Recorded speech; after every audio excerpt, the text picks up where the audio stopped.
¿Tienen que entrenar igual los hombres que las mujeres? Nosotros producimos mucha más una hormona que nos permite mucho más al crecimiento, al desarrollo de la masa muscular que ellas. Entonces, por eso nosotros podemos aumentar de fuerza de una manera mucho más exponencial de lo que ellas pueden. Lo más importante para nosotros en todo este tema de la experiencia, hemos identificado que el cumplir con una muy buena es fundamental. ¿Cómo vamos a motivar? ¿Cómo vamos a empujar a aquella persona a decirle, tú puedes, dale, lo puedes lograr, si digamos nosotros no nos vemos bien? Entonces, en sí la masa muscular, más que cualquier otra cosa, su importancia está en la prevención, en que permite que esa persona sea saludable y tenga una muy buena calidad de vida y así pueda prevenir enfermedades. Es algo importantísimo, por más que tú quieras perder grasa, enfócate siempre en no perder músculo. En la pérdida de grasa, el rey es el de qué tipo de ejercicio puedo hacer para perder grasa, pero aún más importante, qué tipo de ejercicio puedo hacer para perder grasa y no perder músculo. Y es ahí donde el rey siempre va a hacer el trabajo. Una persona que viene acostumbrada a un consumo de calorías diarias normal, entrar a meterlo en un superávit calórico nos puede jugar muy en contra. Lo que se logra cuando apenas está empezando es fundamental. Tienes que marcar bien qué es lo que quieres. Nadie te asegura que el día de mañana vaya un accidente, vaya cualquier cosa y te toque ingresar a un lugar de eso. El problema, Juanma, es que el sistema de salud en el que estamos sumergidos empuja al profesional a tener muy malos hábitos. Y empezando por los médicos, por los turnos que les tocan y demás. Ya solamente con el tema del sueño, completamente trastornados tienen ellos, turnos de 12 horas, algunos de 18. Estefanía, Santiago, para ustedes, ¿qué es la nutrición? Listo, Juanma. La nutrición en sí es un proceso biológico mediante el cual el organismo va obteniendo todos los nutrientes que te pueden aportar los alimentos. Eso en matices como muy fáciles de entender. Pero ya nosotros como profesionales vamos interpretando la nutrición de una manera diferente y la interpretamos como una ciencia que nos ha permitido aprender y entender cómo cada organismo, cada tipo de cuerpo va asimilando y va obteniendo los nutrientes de los alimentos. Listo. Cuéntenme un poco más de su marca, The Muscle Nutrition. ¿Cómo nació todo eso?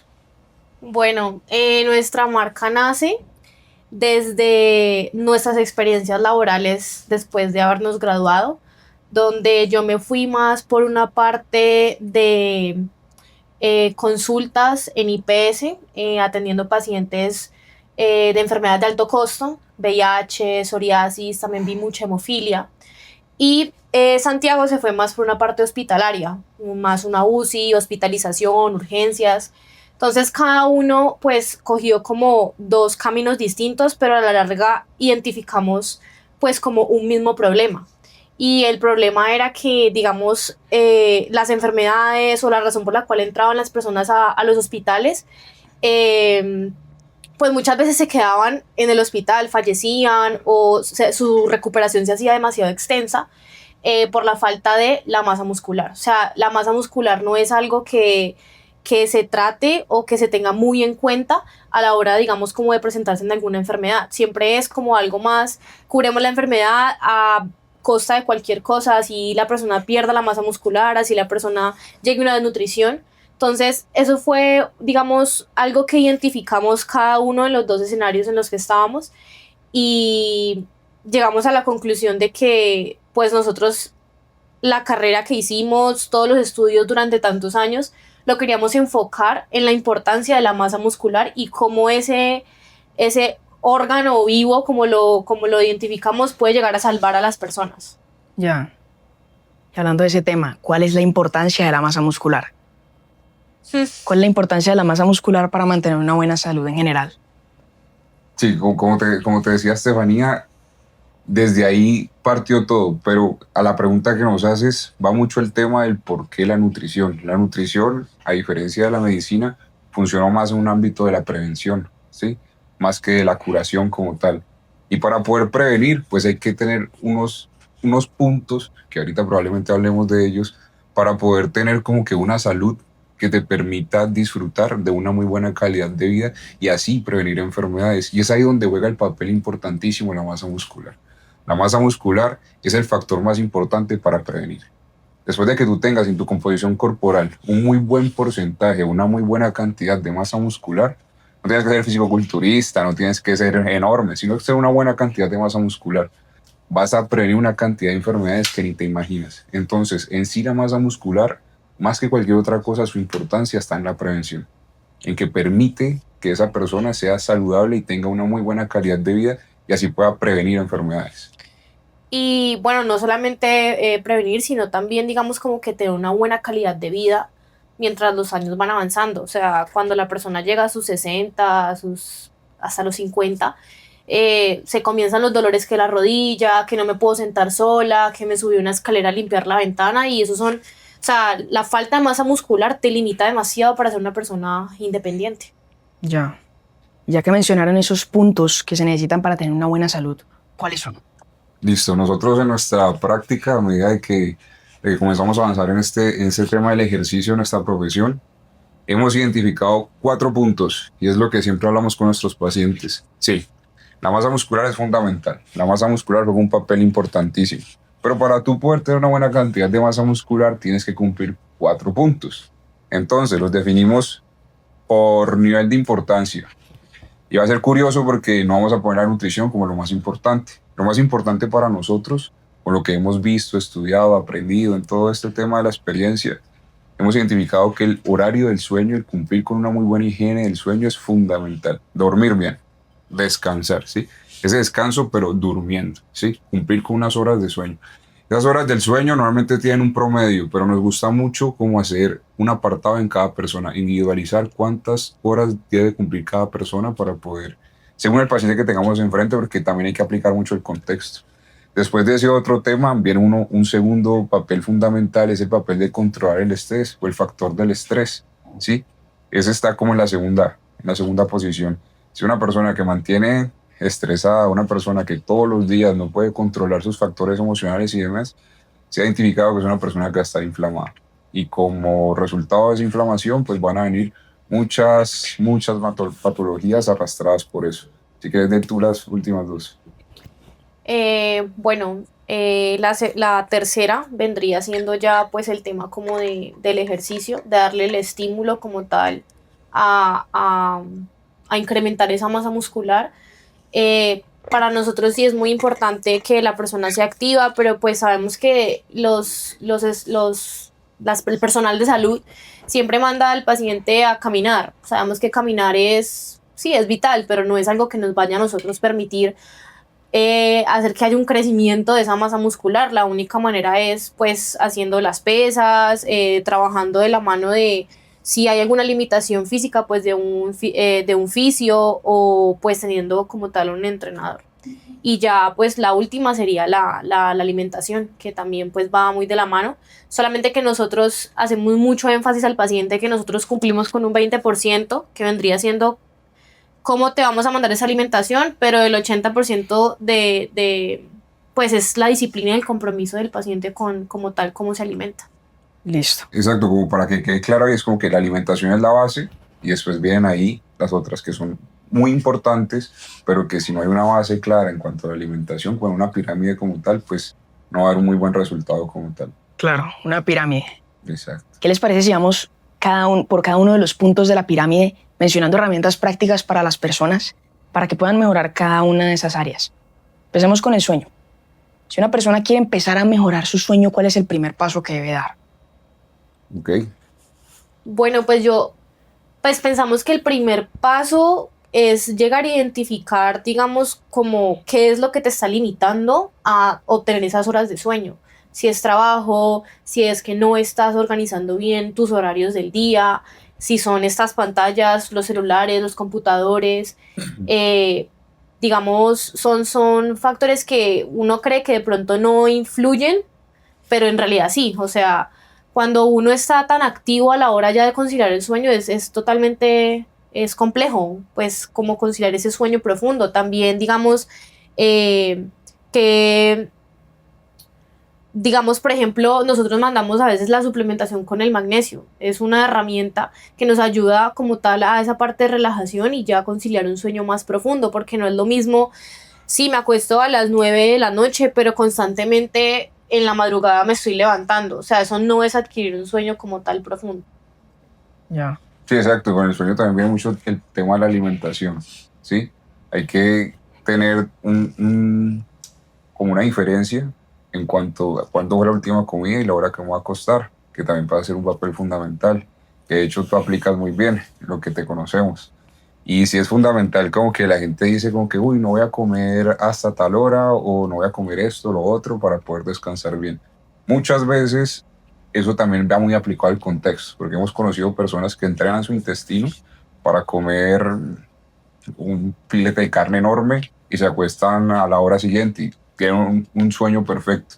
Pero sí científicamente está comprobado de que se debe consumir alimento mínimo unas 2 horitas antes de dormir o unas 3 horas antes de dormir para poder que toda esa irrigación sanguínea que va a ir al intestino, porque el intestino va a comenzar a trabajar, ya haya pasado como su pico, ¿sí? Y ya el intestino pueda seguir trabajando, pero un poquito más tranquilo y no esté trabajando a tope mientras tú estás tratando de dormirte, porque igual dentro de ti va a haber un organismo, va a haber un órgano que va a estar trabajando, entonces no te va a permitir tener un muy correcto descanso.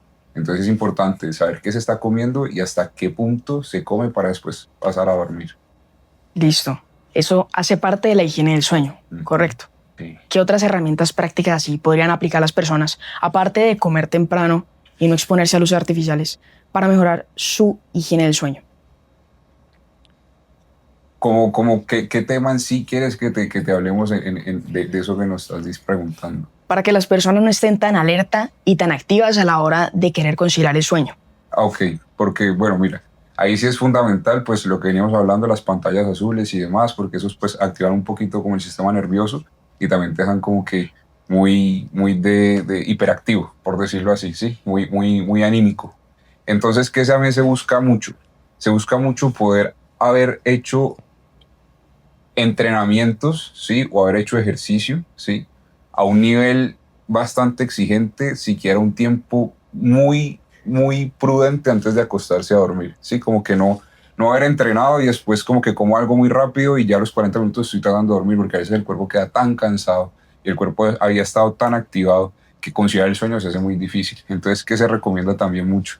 Por haber entrenado o por haber hecho ese ejercicio también, unas 2, 3 horas antes de tratar de conciliar el sueño. También se habla mucho de que una ducha, ¿sí? Pues, no con agua fría extrema, sino que una ducha con un agua al clima y tal, pues te va a ayudar como que poder relajarte un poquito y poder conciliar ese sueño también.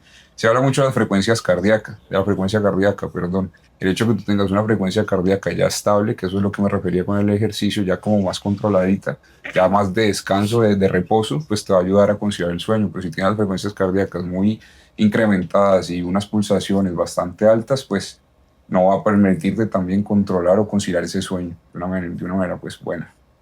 Listo. Esas estrategias me parece que son suficientes para que una persona empiece a mejorar su sueño. ¿Agregarían algo más? Sí, yo agregaría algo que realmente, pues, es algo que la gente cree que de pronto no influye, pero sí, las siestas en el día. Hay personas que se levantan muy temprano y son de hacer siestas en la tarde. Realmente eso es como quitarle cansancio a la hora ya de acostarse. O sea, no vas a tener el mismo sueño, vas a dar una pausa en el que el cuerpo cree que como que va a continuar durmiendo más tiempo. Y pues hacer la interrupción también es una manera en la que, digamos, no se va a hacer fácil conciliar ese sueño más tarde. Y ya que estamos con la alimentación, ¿cuáles son esas estrategias que tiene que usar una persona para perder grasa? ¿Qué cambios debería hacer en su plan alimenticio? ¿Cuáles son los principales? Bueno, pues primero que todo, antes de llegar a tocar, digamos, como el plan de alimentación o la alimentación que está llevando en casa, lo primordial es saber o identificar el gasto calórico diario de la persona, ¿sí? Porque una vez identificamos cuántas calorías la persona está gastando, como para desde que se levanta hasta que se acuesta, cuántas está quemando en las actividades como diarias, ya podemos entrar a mirar el déficit calórico que se podría realizar. Por déficit calórico me refiero a cuántas calorías de las que quemo en el día puedo llegar a quitar para empezar a darle menos al cuerpo de lo que realmente está gastando. Entonces, digamos, eso sería lo principal para entrar a mirar si la persona quiere tener una pérdida de grasa, antes de llegar a mirar la alimentación. Claro. Exacto.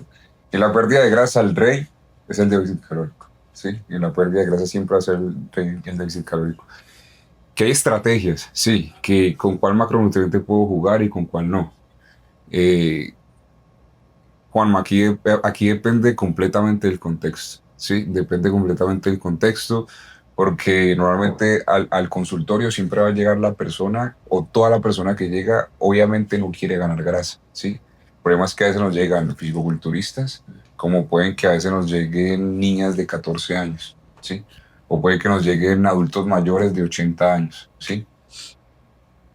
Y en cada ámbito de la vida, en cada personaje que llega al consultorio, la grasa juega un papel diferente, ¿sí? Porque la niña de 14 años, es decir, en su tema hormonal, la grasa juega un papel importantísimo en el cual enfocarnos en una pérdida de grasas neta puede terminar siendo hasta peligroso. Entonces trata mucho de hablar con el paciente y de decirle al paciente, hey, primero veremos tus exámenes clínicos, qué quieres lograr, cuál es tu objetivo, tu, tu, a nivel de lo que quieres ir avanzando y logrando en la vida. Pero si nos concentramos y la pregunta va netamente en qué es lo que tiene que lograr una persona o qué tiene que hacer una persona para perder grasa, efectivamente comer menos de lo que necesita, ¿sí? Para así que el cuerpo busque el suministro dentro de sí mismo para poder brindar esa energía. Entonces, en todas esas grasitas que almacenamos y demás, cuando el cuerpo no tiene la suficiente energía a base de la alimentación, él va y busca esa energía en la grasa, en los triglicéridos que están ahí almacenados como adipocitos y demás. Después él vuelve y manda esos triglicéridos a la sangre y los comienza a comer como energía. Hay algo importantísimo y es que por más que tú quieras perder grasa, enfócate siempre en no perder músculo. Porque muchas veces esa pérdida de grasa la llevamos a tal punto, a tal límite, que, bueno, ayer estaba pesando 60 kilos, hoy ya estoy pesando 59.5. Ahí voy. Ese mismo día, antes de acostarse a dormir, uy, no, otra vez pesé 60 kilos.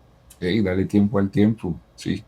Tu peso no solamente se comprende de grasa, tienes músculo, tienes agua, tienes sangre, tienes órganos, ¿sí? Todo eso pesa, ¿sí? Cuando tú comiste, pues el cuerpo almacena cosas, ¿sí? El cuerpo almacena los alimentos, puede aumentar líquidos y demás.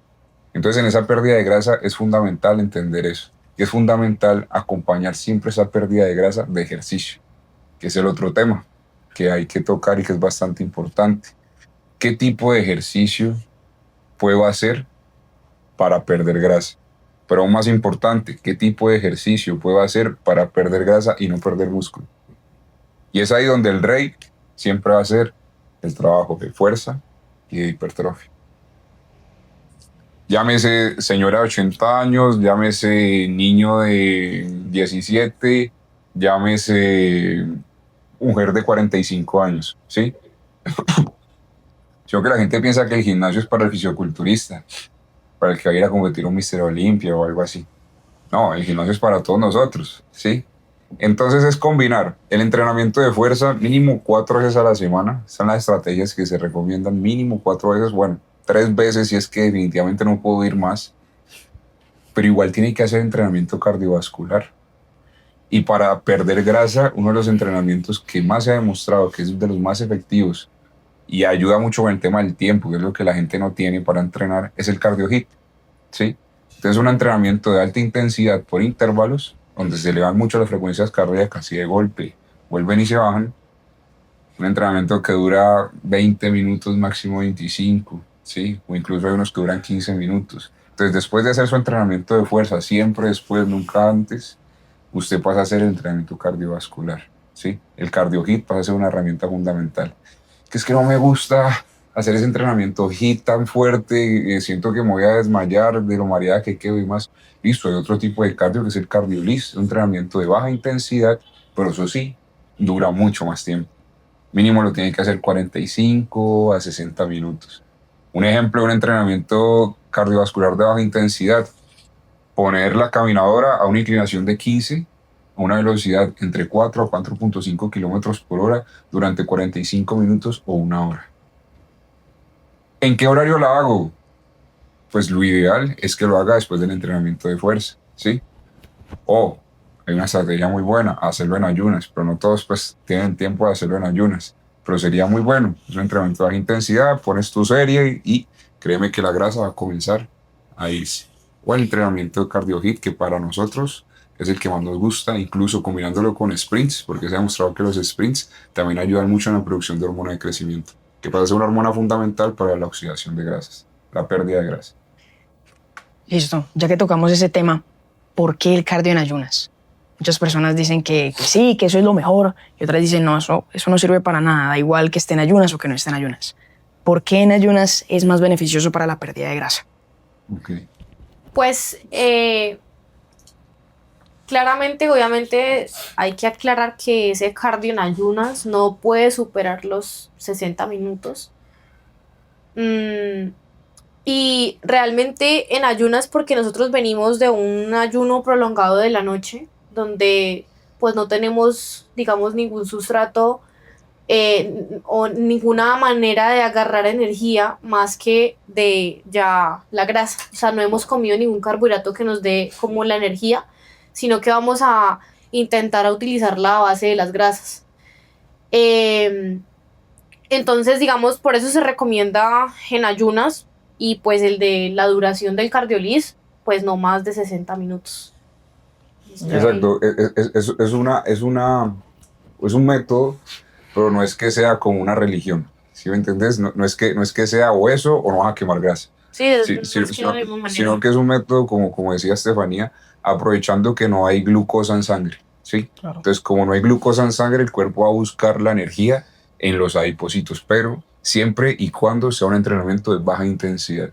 Cuando ya tú subes la duración o cuando ya tú subes la intensidad, el cuerpo va a comenzar a buscar el glucógeno. Y la primera manera en que él va a buscar ese glucógeno va a ser dentro del músculo, el glucógeno muscular, ¿sí? Entonces, eso va a ser contraproducente porque vas a terminar, por decirlo así, deshidratando el músculo, porque el músculo va a comenzar a aportar glucosa otra vez al torrente sanguíneo y te vas a alimentar a base de lo que él tenga dentro.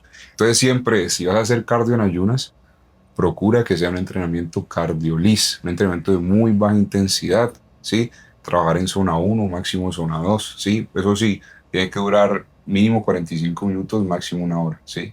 Que no se pase de ahí porque ya comienza a ser contraproducente. Pero muchas personas que nos dicen, entonces voy a seguir a trotar en ayunas y voy a hacerme 10 kilómetros y voy a hacerme 15 kilómetros, ¿sí? Termina siendo contraproducente en todos los sentidos por el hecho de que ya es la intensidad cambió completamente, ya es una intensidad mucho más fuerte y ya es el músculo el que pasa a dar ese suministro de energía. Entonces, por eso el cardioliz y el cardio en ayunas es una muy buena estrategia, una muy buena herramienta, pero no es que sea una religión, no es que sea, es así para perder grasa o se acabó. Se puede hacer perfectamente después de un entrenamiento de pesas que no dure más de 45 minutos o una hora, y después te puedes dedicar otros 40 minutos a un cardioliz o unos 20 minutos, 15 minutos a un cardio hit. Sí, realmente se recomienda el LIS en ayunas para aquellas personas que, digamos, no tienen pues una mañana tan ocupada y en la tarde pueden hacer sus pesas común y corriente. Y ahorita está muy de moda el 70% de los pacientes que nos llegan, las mujeres y los hombres, es que yo hago pesas en ayunas porque es que así quemo más. Y pues ya viendo aquí no es totalmente incorrecto. Claro, porque dicen que usar el glucógeno muscular es contraproducente para mantener el músculo. O sea, es decir, cuando ya se pasa de la hora de ese entrenamiento de baja intensidad, supongamos que llega la persona que va a hacer la clase de spinning en ayunas y después vaya a hacer pesas. Después de la clase de spinning, que normalmente duran 45 minutos, ya el cuerpo tiene que buscar alguna otra forma de encontrar energía. Y esa energía la va a encontrar es, diciéndolo en palabras más sencillas, chuparse el músculo. O sea, como el glucógeno muscular es una forma de digamos, sacar energía, básicamente vamos a estar entrenando para gastarnos nuestro músculo. O sea, lo vamos a deshidratar, lo vamos a chupar por completo, y ahí es donde la masa muscular se sacrifica totalmente. Y también porque nosotros vemos la masa muscular como un escudo, ¿sí? La masa muscular la vemos como aquella que va a ser la primera línea de defensa ante cualquier agente patógeno que venga a atacar mi sistema inmunológico. Entonces es como que la masa muscular, te lo comparto acá, es un factor determinante a nivel de comorbilidad o morbimortalidad cuando un paciente ingresa a UCI, ¿sí? Entonces ese glucógeno muscular le permite, ya se llámese al intensivista o llámese al médico que esté atendiendo a ese paciente, poder hacer más con ese paciente, que si es un paciente que me llega con esa masa muscular mermada. Porque mira que en UCI se pierde 1 kilo de masa muscular por día, ¿sí? Entonces, si ya llegas con ese glucógeno disminuido, porque te encantó entrenar en ayunas siempre al entrenamiento de fuerza, ¿sí? Y te acostumbraste a estarte comiendo el glucógeno muscular, pues tu masa muscular nunca creció a nivel exponencial que podría haber crecido, ¿sí? Entonces siempre la dejaste como al límite, al límite, al límite, creciendo con las uñas. Entonces cuando llegó el momento en que realmente la necesitabas, que no era para verte bien, sino para sobrevivir, no tienes la suficiente cantidad de masa muscular para sobrevivir. Entonces yo siempre invito a la gente, es como ir hasta allá. Ay, tan exagerado. Ey, nadie te asegura que el día de mañana te toque. Nadie te asegura que el día de mañana vaya un accidente, vaya cualquier cosa y te toque ingresar a un lugar de estos. Entonces siempre lo decimos y lo hacemos es porque para nosotros lo más importante siempre va a proteger la masa muscular. A costa de lo que sea, siempre, siempre va a ser lo más importante proteger masa muscular. Y Juanma, digamos, otra muy buena estrategia, que de hecho la implementan algunas pacientes, se van a hacer su cardio baja intensidad, su cardiolís de 40 minutos porque prefieren hacerlo antes en ayunas que después del entreno porque puede llegar a ser como que es que me da pereza, ya me quiero ir. Porque hemos tenido pacientes que dicen, yo termino mis pesas y ya me quiero ir, o sea, ya. Entonces, la opción que se da, que también es excelente, que la he aplicado, es hacer el cardiolís de 40 a 45 minutos, comerse algo, un preentreno, algo pequeño, un carbohidrato de rápida absorción, por ejemplo, un banano con una cucharadita de miel o, por ejemplo, una galleta de arroz con mermelada y me voy a entrenar. Y esa es la manera, digamos, como de darle la glucosa, la energía al cuerpo para que pueda rendir durante el entreno sin tener que sacar la energía del músculo. Ya, listo. Y como el músculo es tan importante, ahora pasemos con la ganancia de masa muscular. ¿Cómo puede modificar el plan de alimentación de una persona para ganar masa muscular? Ya hablamos de perder grasa, ahora es para hacerse más fuerte. Ahí se resumen en superávit calórico. De pronto tú quieres como profundizar. Sí, se puede hablar mucho del superávit calórico, pero sí y no, ¿sí? Porque también se ha demostrado mucho en los últimos estudios, porque es algo que se ha estudiado muchísimo, porque el superávit calórico se metió mucho por el tema de que estaba el musculoso, dice, estoy en volumen, y pero estás re gordo, estoy en volumen. Tengo que generar volumen para poder que los carbohidratos y las grasas protejan la proteína y mi cuerpo nunca utilice la proteína como energía, sino que esa proteína alimente directamente el músculo, ¿sí?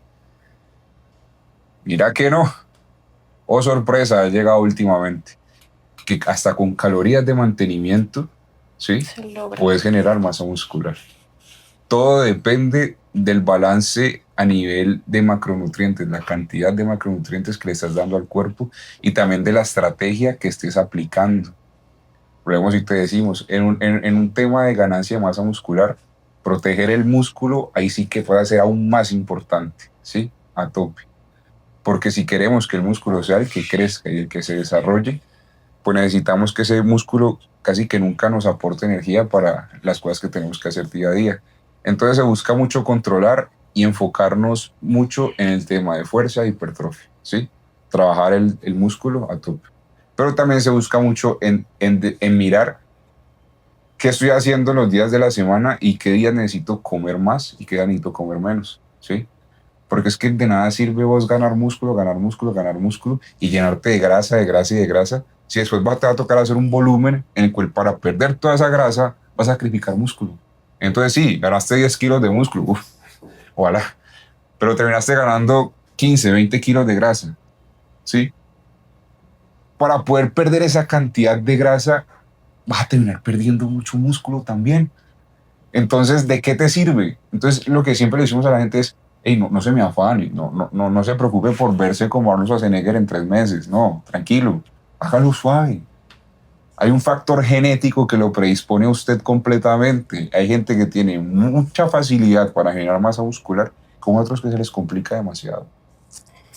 ¿Qué quieres decir? No, y también está el tema, digamos, como de las porciones. Una persona que viene acostumbrada a unas porciones, a un consumo de calorías diarias normal, entrar a meterlo en un superávit calórico también puede ser, pues, nos puede jugar muy en contra, porque acostumbrar al intestino a comer en esas cantidades también es un poco complicado. Entonces, por eso lo que dice Santiago es que con las de mantenimiento, pues se podría lograr perfectamente acompañado del buen entrenamiento, porque se necesita sí o sí el estímulo para poder lograr la ganancia. Ya, o sea, que no recomiendan el superávit. O Es que depende depende. del caso. Del contexto. Sí, depende del caso. Por ejemplo, vuelvo y te digo, si está este tema del fisicoculturista, ¿sí? Por decirte algo, que está en off-season, está fuera de temporada, entonces tiene la competencia dentro de un año, ¿sí? Y él sí o sí necesita mejorar puntos, necesita mayor densidad en la espalda, necesita aumentar, qué sé yo, unos 3 centímetros de pierna, 2 centímetros de brazo. Pues si queremos crecer a tal velocidad, porque es que él tiene que crecer y después hace una definición que lo deje en un 4%, 5% de grasa, pues ahí sí tenemos que hacer un superávit calórico. No hay otra manera para poder que ese músculo crezca con mayor facilidad. Pero si nos vamos a la persona promedio, a la persona que quiere ganar músculo, pero se quiere ver bien, obviamente, pero también es porque le preocupa mucho su salud, ¿para qué le vamos a meter un superávit de 1000 calorías? ¿Sí? Lo que le decimos es que listo, empiece con un superávit paulatino. Ok, primero miremos en qué punto está. ¿Sí? ¿Es una persona que tiene exceso de grasa y aún así quiere aumentar masa muscular? ¿O es una persona que tiene un porcentaje de grasa bastante bien, estable, tiene un porcentaje de grasa donde se ve muy bien y quiere aumentar masa muscular? Entonces, partiendo desde esos puntos, si llega esta persona con el exceso de grasa, ¿sí? Y me quiero aumentar masa muscular, vámonos con las de mantenimiento, ¿sí? Simplemente juguemos con los macronutrientes. Cambiemos porcentajes, no le demos el 60-70% en carbohidratos, ni le demos el 40% en grasas, ¿sí? Sino que bajemos y comenzamos a dar un muy buen aporte en proteína, obviamente dependiendo del contexto. Si es una persona que no tiene ningún factor patológico a nivel de renal, que no tiene ninguna afección en el riñón ni demás, entonces se puede aumentar el requerimiento de proteína bastante para poder que ese músculo tenga un muy buen suministro de proteína, sea un entrenamiento muy bueno, un entrenamiento enfocado en fuerza, hipertrofia, un entrenamiento que realmente exija al músculo, ¿sí? Que realmente sea el músculo el que se vea muy exigido. Se mira los demás ítems, muy buen horario del sueño, ¿sí? Controla muy bien el estrés, se alimenta perfectamente y hace un excelente entrenamiento. No hay necesidad de subirle proteína, no hay necesidad de subirle calorías. Con calorías de mantenimiento esa persona va a hacer una recomposición, va a perder grasa y va a ganar músculo, ¿sí? Obviamente se entra a mirar también el tipo de cuerpo que tiene la persona. De ahí se entra un estudio mucho más profundo, pero para resumírtelo, depende mucho del contexto que llegue la persona. Si es una persona que, como te digo, nos llegó un porcentaje de grasa bien bajito, un porcentaje de grasa de 15%, pues venga, no lo engordemos tampoco. Subamos lo máximo hasta 18%, le podemos dar un superávit, ¿sí? Que lo subimos máximo hasta 18% de grasa.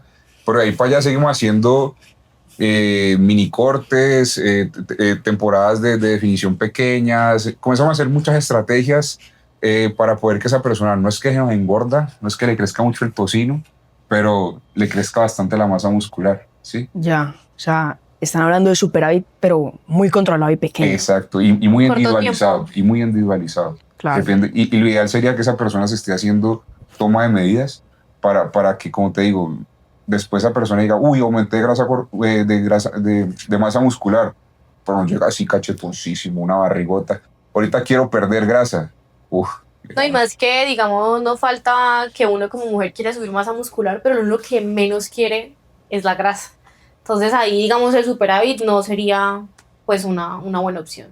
Claro, claro. Y mencionaron la recomposición corporal. ¿Eso es posible, o sea, en una persona que no es principiante en el gimnasio? Porque en los principiantes del gimnasio sí es muy común verlo. Sí es muy común verlo. Yo lo vi conmigo, con mi padre, con mi padre.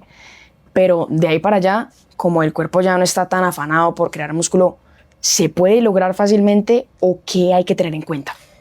Pues hay que tener en cuenta distintas cosas. Una de ellas es que la persona lleva pues ya un tiempo largo, digamos, entrenando. Sí, obviamente va a ser un poco más demorada esa recomposición, pero sí es posible, claramente es posible, solamente que digamos en un ritmo de tiempo un poquito más lento que el de una persona principiante. Igual hay que aprender también a conocer el cuerpo de la persona, digamos como que tener estrategias de alimentación, porque igual no todos los cuerpos pues reaccionan de forma igual al estímulo y a la alimentación. Entonces es primero, digamos, conocer lo que funcionaría y lo que no. Pero de que sí se demora un poco más esos cambios en una persona que lleva, no sé, más años entrenando, sí. Listo. Mira, Juanma, que sí, lo que está diciendo Estefanía es muy cierto. Pero cuando hablamos del tema del nivel de la persona, cuando llega una persona que lleva 16 años entrenando, tiene una masa muscular muy madura, ¿sí? Ya lleva mucho tiempo pegándole al gimnasio, muy bien, muy disciplinado y demás. Hay algo que de hecho se ha estudiado muchísimo y es el tema de que, primero, ¿esa persona es natural o no es natural? ¿Esa persona tiene ayudas a nivel de que utiliza esteroides o no? ¿Tiene ayudas a nivel farmacológico o no? No, no las tiene, pero ya llevas 16 años entrenando. Listo, esa masa muscular que tiene esa persona, 16 años entrenando, enfocado a fuerza, hipertrofia, tiene que ser una masa muscular remadura, una masa muscular sólida, sólida, es decir, una masa muscular muy bien estructurada, ¿sí? Donde ya las fibras musculares son las que realmente se han desarrollado, más que cualquier otra cosa que ya se llama como que lo han definido en muchos temas. La gente habla de hipertrofia sarcomérica y sarcoplasmática, pero aquí ya cuando hablamos de una persona que lleva tanto tiempo es porque ese sarcómero está lleno de músculo, no tanto de glucógeno, no tanto de agua, sino que es músculo, músculo. Entonces una fibra que vos ves y cuando cuando uno ve una persona que la ve pasar, uno dice, uy, pero esta persona es como dura, como que apretada, como que si me entiendes, un músculo que es duro, un músculo Macizo ya. macizo, sí. Pero vos ves a otra que se puede hasta más grande, por lo decir, vos lo ves como, este es todo aguado, este es como inflado, ¿sí me entiendes? A esa persona que vos la ves dura y maciza, el rango de mejora de esa persona, Juanma, es pequeño. Con esas Muy lento. y con esas personas toca ser muy sincero y decirle, venga, usted ya lleva mucho tiempo en esto, usted es un veterano en el gimnasio. Y lo que usted ha logrado, felicitaciones, pero créame que tampoco aquí, si usted quiere llegar a más allá, pues le toca dar un salto, que no somos los correctos, los profesionales nosotros para dar ese salto. Pero, es decir, no puede llegar buscando en que quiero aumentar 1 kilo de músculo en un mes, quiero aumentar 6 kilos de músculo en 3 meses. No, es imposible. Está muy cerca de ese techo natural. Sí, sí. Exactamente, está muy cerca. Entonces, esa recomposición corporal ya se ve muy mermada y ya es un enfoque más de que o entra una etapa de definición o entra una etapa de volumen. ¿Sí? Ya con esas personas sí se toca comenzar a jugar. ¿Qué vamos a hacer primero? ¿Qué vamos a buscar hacer primero? Que se logró una recomposición. ¡Wow! ¿Sí? De pronto tu metabolismo en ese momento estaba tan bien adaptado y tan sensible a todo lo que estabas haciendo que se recompuso. Sí, generó una recomposición muy fácil. Pero decirle que vamos a lograr eso, que vamos a enfocarnos en una persona tan avanzada, es mentirle. Claro. Y bueno, ya que lo han tocado muchas veces, empecemos con el tema del entrenamiento. Si una persona quiere incluir el entrenamiento de fuerza e hipertrofia, ya que ese supongo que es el mejor de todos, ¿cómo lo puede hacer? ¿Cómo puede empezar? Porque esas ganancias de novato son las más importantes al final del día. ¿Cómo puede incluir ese entrenamiento de manera correcta? Pues yo creo que lo principal es hacerlo progresivo, ¿no? O sea, digamos, si es una persona que apenas está iniciando, digamos, como ese entrenamiento de fuerza, empezar a mirar, digamos, de con qué pesos está empezando y irlos aumentando progresivamente, porque obviamente no se puede llegar, no sé, de 5 kilos a 40 kilos en una semana, ni en dos, ni en tres. Probablemente pues se tarde un poco más, pero siento que si es de iniciar debe ser muy progresivamente y importante ahí pues la técnica de la persona. Mira, Juanma, que lo que dijo Estefanía es súper correcto, el tema de la sobrecarga progresiva. Pero hay algo muy interesante y en lo que hemos estudiado, en lo que he estudiado y demás. Vos lo dijiste, lo que se logra cuando apenas está empezando es fundamental, es tu base, ¿sí? Pero entonces en ese lograr lo que se logra en los primeros pues, mes, en los primeros 6 meses, normalmente, tenés que marcar bien qué es lo que querés, ¿sí? La ruta. ¿Qué es lo que normalmente, a partir de lo que yo he aplicado en mi vida y de lo que he visto en pacientes que manejo, que vienen, pues, como empezando en ese lecho?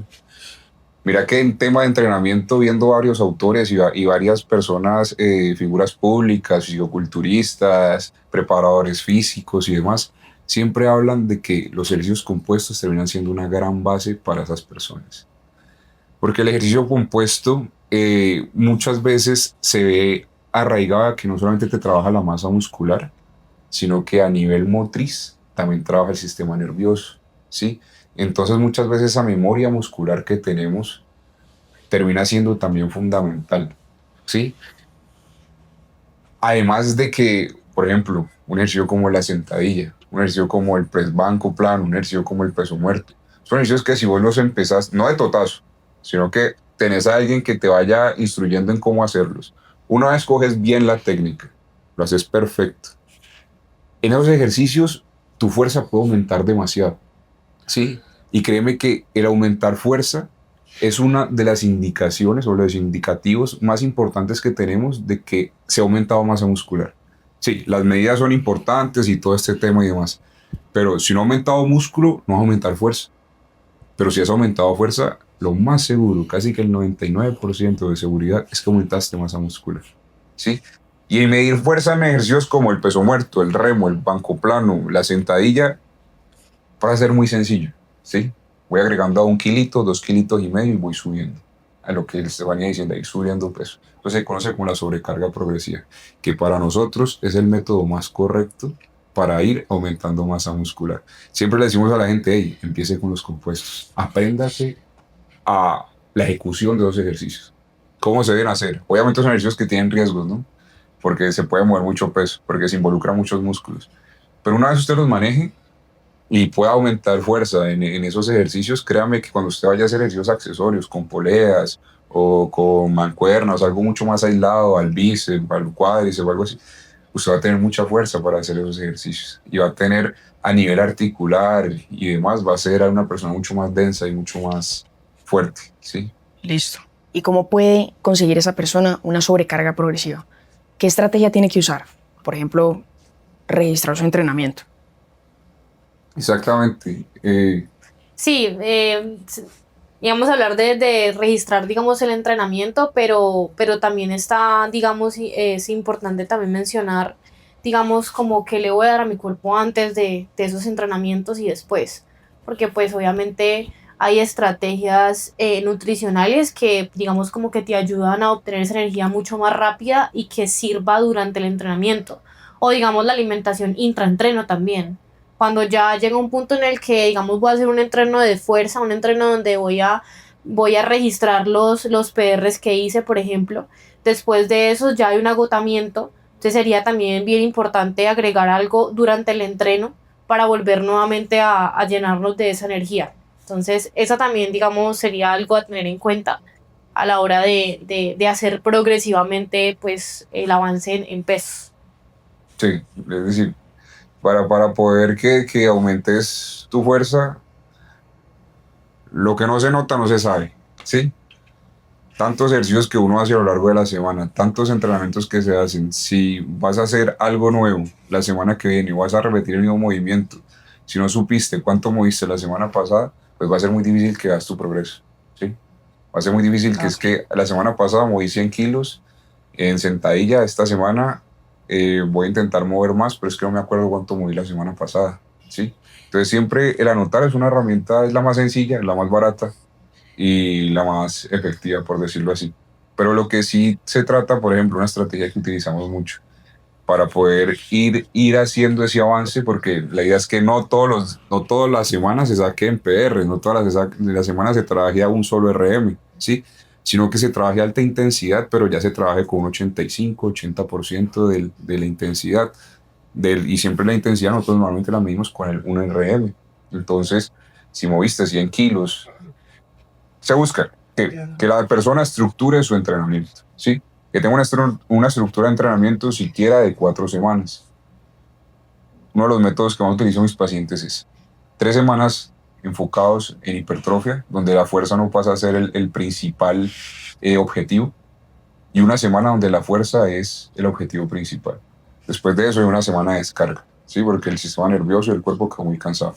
Pero esas semanas en las que se trabajan, las 3 semanas previas en las que se trabajó hipertrofia, se tiene que trabajar esa alta intensidad con respecto a algo, y ese algo es el RM.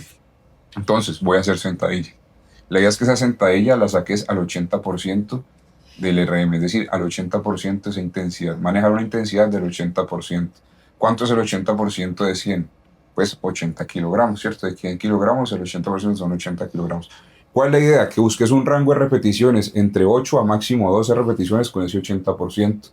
Una vez superes las 8 repeticiones y ya te estás moviendo entre 8 a 12, pues ya puedes llegar probablemente a esa semana de fuerza a volver a tirar un PR. Y ese PR lo más probable es que ya no sean 100 kilos, sino que pasen a ser 105. Incluso hay gente que salta a 110. Y sobre ese nuevo PR trazas las semanas siguientes. Y así se mantiene. Y esa es una de las maneras más fáciles de poder aumentar tu masa muscular, aumentar tu fuerza, ¿sí? E ir generando un muy buen cuerpo a nivel estructural. Y por parte de la hipertrofia, ¿sería igual?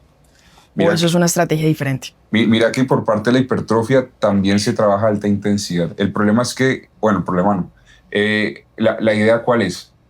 Que lo que manejo casi siempre con mis asesorados, que casi siempre cada día hay un ejercicio base, ¿sí? Un ejercicio donde medimos realmente la intensidad del entrenamiento. Por ejemplo, un día que tocó pierna, entonces vamos a hacer sentadilla. Ese solo ejercicio va solo, ¿sí? No le ponemos biseria ni triseria, nada de superseries. Ese va solito, pero se va a trabajar al 80 o al 85% de intensidad. Cada set va a ir a muerte, ¿sí? Que salieron 2 sets que a muerte, ya el otro me tocó bajarle al 80%, me tocó bajarle al 75%, listo, también va a muerte, ¿ok? Ya cuando después vamos a revisar qué músculo vamos a tocar justamente ese día, que es donde vamos a buscar netamente la hipertrofia como tal. Entonces miramos si extensión de cuádriceps, miramos una global squat, miramos si hacemos, por ejemplo, tijeras, desplazamientos. Se mira qué otros ejercicios se buscan ahí, pero ahí que se busca trabajar a una intensidad mucho más baja, más o menos a un 60-70%, ¿sí? La idea es que todos los ejercicios estén medidos, ¿sí? Que vos puedas saber qué intensidad estás aplicando, pero que ahí sea la tensión mecánica la que se lleve el protagonismo, ¿sí? Sea el tema de que estoy haciendo extensión de cuádriceps, entonces levanto mis piernas con la máquina, ¿sí? Genero que la contracción sea muy fuerte, todo ahí ya lo define el tiempo. Aprieto en esa contracción 1 o 2 segundos y en la manera que ya esté haciendo la fase excéntrica, donde que ya esté bajando el peso, pues me devuelvo en 3 segundos, 2 segundos, 4 segundos, ya depende de lo que esté buscando la persona, pero siempre que sea algo muy controlado. Pero siempre como que el empuje inicial en donde estoy haciendo la fase concéntrica como tal, sea algo un poquito más explosivo, ¿sí? Pero en la fase de la contracción y la fase excéntrica ya sea algo mucho más controlado. Entonces la tensión mecánica ya es el que juega el papel principal. Ya no es tanto buscar fuerza máxima, sino ya es la tensión mecánica la que juega el papel fundamental. Listo, ¿y cómo entran ahí en juego las repeticiones en reserva? Porque eso también es una métrica a medir cuando se está entrenando con intensidad. Mira, se quiere entrenar como entre 3 y 0. Mira que bueno, últimamente he estado viendo un fisiculturista natural, se llama Ander Basurto, campeón de la WNBF, campeón mundial a nivel Men Physique de culturismo natural. Y algo que comparto mucho con él, porque lo he visto en los asesorados y demás. ¿Cómo carajo sabemos si realmente me faltaban 3 repeticiones? A veces termina siendo un poco difícil. Por eso muchas figuras públicas últimamente he visto que han estado optando por hacer un solo set de cada ejercicio. Pero ese set, llevarlo a muerte. Que vos ya estás condicionado mentalmente en que va a ser tu set de trabajo. Y ese set de trabajo es el que vas a llevar hasta lo último, porque no hay un segundo, no hay un tercero, no hay un cuarto. Es el que vas a llevar hasta lo último. Muchas veces trabajar con el RIR a mí se me hace un poco difícil, ¿sí? La verdad, lo que yo siempre opto con las personas, o lo que siempre optamos nosotros, es que uno de pronto sí puede saber que le faltaba podía sacar una repetición más. Pero cuando vos te quedas a 3 repeticiones, incluso a 2, ¿cómo sabes? Sí, a veces sí, que con la velocidad de la subida o con la facilidad que hice la repetición, cambia mucho. Depende de muchos factores, esa velocidad de subida depende de muchas cosas. El cansancio, el sistema nervioso, de la máquina, de muchas cosas depende. Entonces siempre lo que decimos es como que vaya al fallo, ¿sí? Casi que en todos los sets, o así vaya a ser uno, pero que vaya al fallo y trabaje máximo RIR 1, mínimo RIR 1, perdón, en cada set que trabaja, cada set de trabajo. Listo. Ya que están ambas partes, ¿tienen que entrenar igual los hombres que las mujeres? Ahí te ¿Cómo lo puedo cambia? responder yo y perfectamente podría tener un entrenamiento. Con decirte que yo me encanta hacer pecho y lo hago pesado y no tengo problema y no es un ejercicio que sea solamente para los hombres. O sea, perfectamente puede ser para las mujeres. Si el músculo está en nosotras, ¿por qué no podemos trabajarlo? O el glúteo para los hombres. Si está, ¿por qué no pueden hacer un hip thrust? O sea, a lo largo digamos, como del amor que le he cogido a las pesas, y digamos como que obviamente Santiago me ha ayudado muchísimo a cogerle ese amor.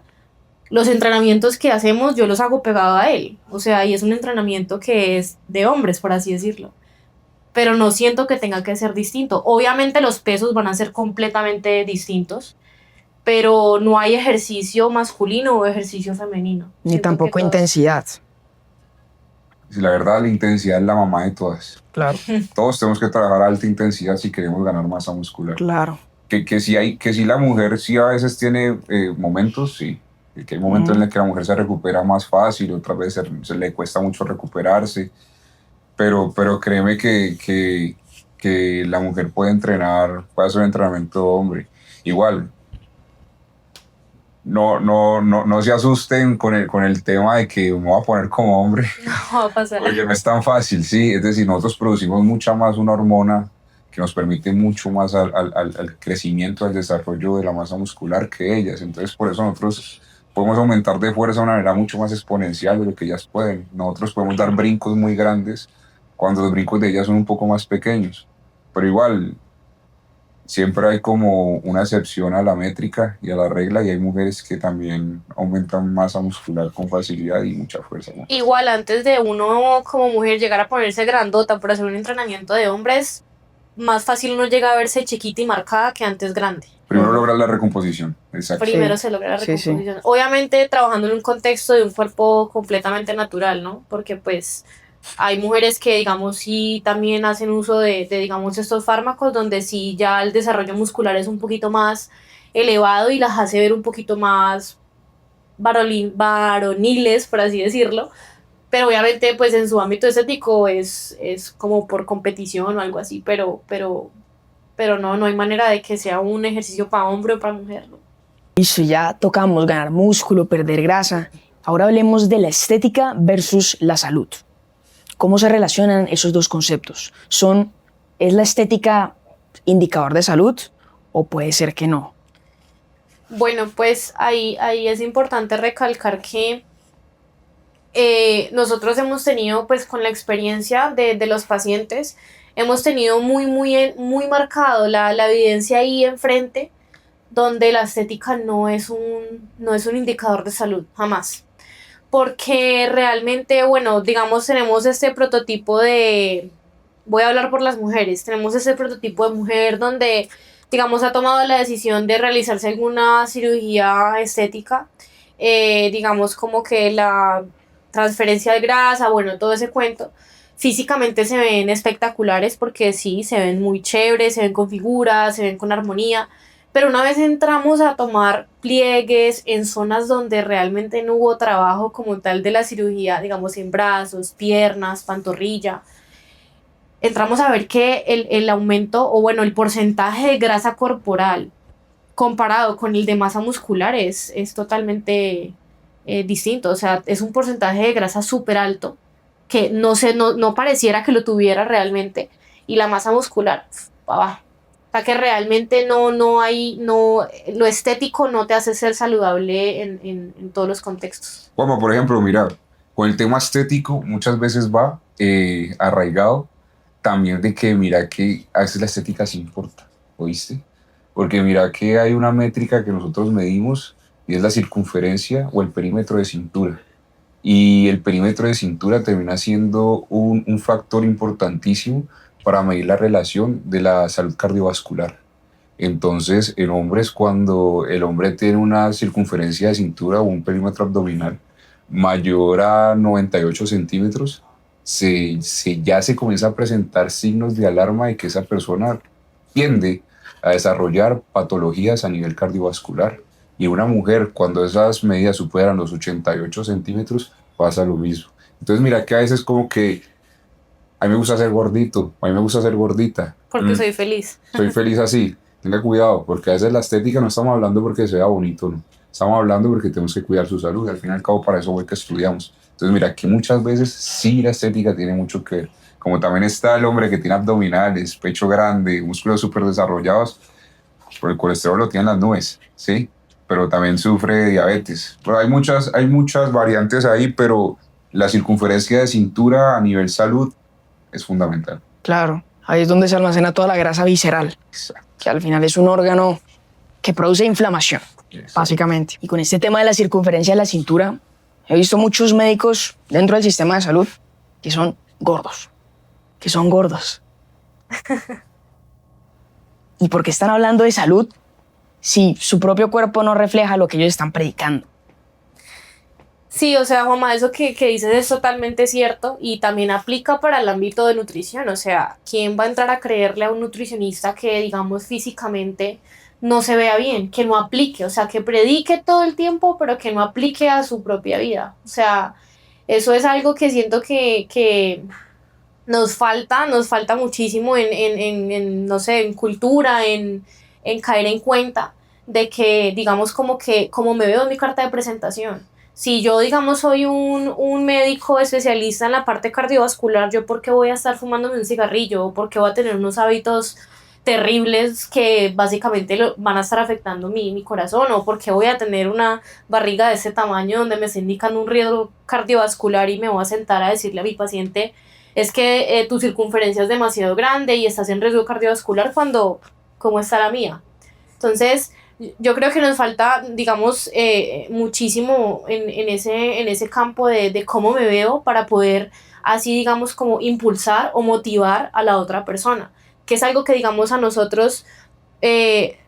nosotros es totalmente importante cómo nos vemos para nuestros pacientes, cómo vamos a motivar, cómo vamos a empujar a aquella persona a decirle, tú puedes, dale, lo puedes lograr si, digamos, nosotros no nos vemos bien. Claro, tiene que haber mucha coherencia. Ellos te van a ver como un ejemplo. Exacto. El problema, Juanma, es que el sistema de salud en el que estamos sumergidos empuja al profesional a tener muy malos hábitos. Sí, y empezando por los médicos, por los turnos que les tocan y demás. Esa profesión es bastante difícil estudiarla, pero a la hora de trabajar sigue siendo también. Es mucho más difícil por los horarios y demás que se les ponen a ellos. Ya solamente con el tema del sueño, completamente trastornadores tienen ellos, turnos de 12 horas, algunos de 18 horas que trabajan, entonces pues es muy difícil. Pero sí hay algo que cabe recalcar y es el tema de que sí, no predican y no aplican, pero hay muchos que saben mucho y saben cómo transmitirlo, pero el problema más grande aquí, y es algo que le agrego mucho o que le doy mucho poder a lo que hizo en Estados Unidos sobre esa pirámide que hablamos la otra vez, que ellos cambiaron, esa pirámide de alimentación. Mira que yo siento que el cambio que ellos están proponiendo va mucho más que el hablar solamente sobre la alimentación, sino lo que le están mostrando a su población. Porque ellos también ya están exigiendo que, por ejemplo, en el ejército, en la policía y demás, no pueden haber personas obesas, ¿sí? Tienen que haber personas que sean atléticamente capaces de poder responder hasta las necesidades que necesita la población cuando hay una emergencia o un problema. Los que hablan de salud, sus gobernantes, sus secretarios de salud y demás, son personas que físicamente ya se ven muy bien. Y somos nosotros defensores de que eso es muy importante, de que el mensaje no solamente sea de boca, sino que el mensaje también sea visual, que el mensaje se pueda transmitir también de esa parte de cómo se ve el profesional. No estamos atacando a nadie, pero es una metodología o una línea por la que vamos y que nos gusta defender. Claro. Bueno, creo que tocamos todos los temas de la pirámide que propusieron, de todos los 4 pilares. El sueño, el estrés, la alimentación y el ejercicio. Con eso podríamos ya concluir este podcast. ¿Cómo los encontramos en redes sociales? Bueno, en redes sociales nos encuentran como Muscle Nutrition, _SPG. Ahí tenemos pues todo nuestro contenido, todo lo que, como nos gusta ver la alimentación, la nutrición, de una manera fácil, sencilla y que digamos todas las personas puedan aplicar a su día a día, dando herramientas fáciles de qué escoger entre un alimento u otro.